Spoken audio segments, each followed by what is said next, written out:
2 апрелге карата күндүн маанилүү жаңылыктары менен тааныштырабыз. Саламатсыздарбы?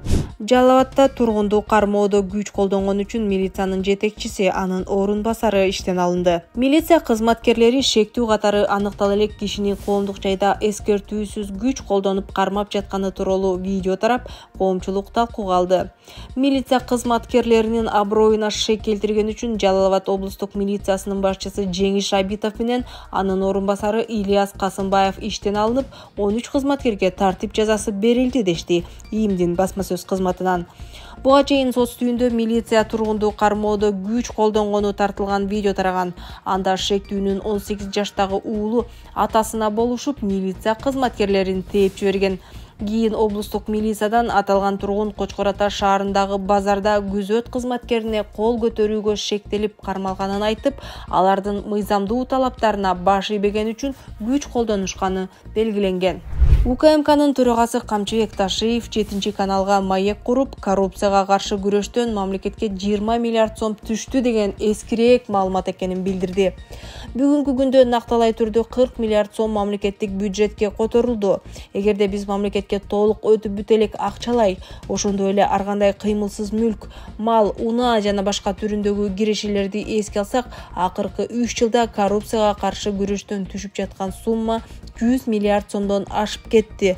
Сот иштери бүткөндөн кийин калган каражаттар да өндүрүлүп, түздөн түз казынага барып түшөт, деди Ташиев. Буга чейин Каржы министрлиги коррупцияга каршы күрөштөн бюджетке 20 миллиард 445 миллион сом түшкөнүн билдирген.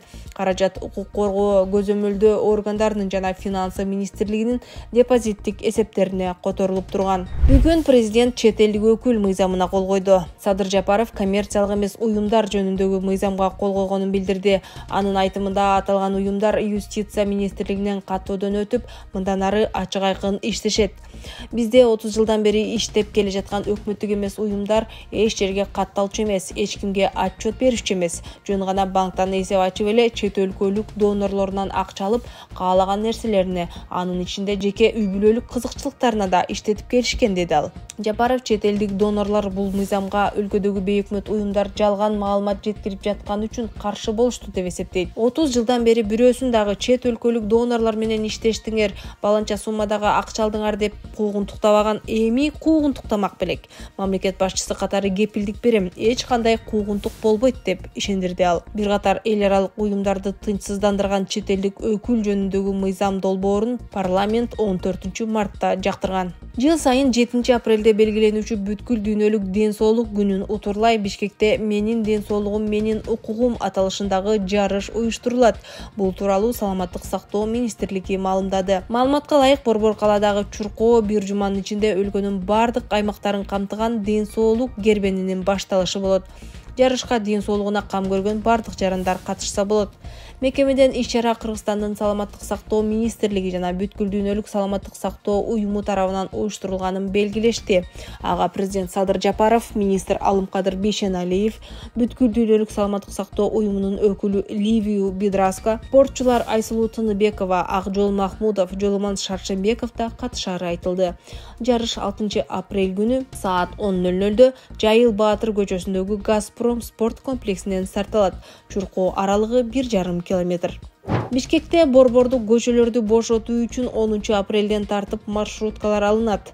Маршруткалар Ахунбаев көчөсү, 7 апрель көчөсү, Чүй, Манас проспектилери менен чектелген алкактан чыгарылат.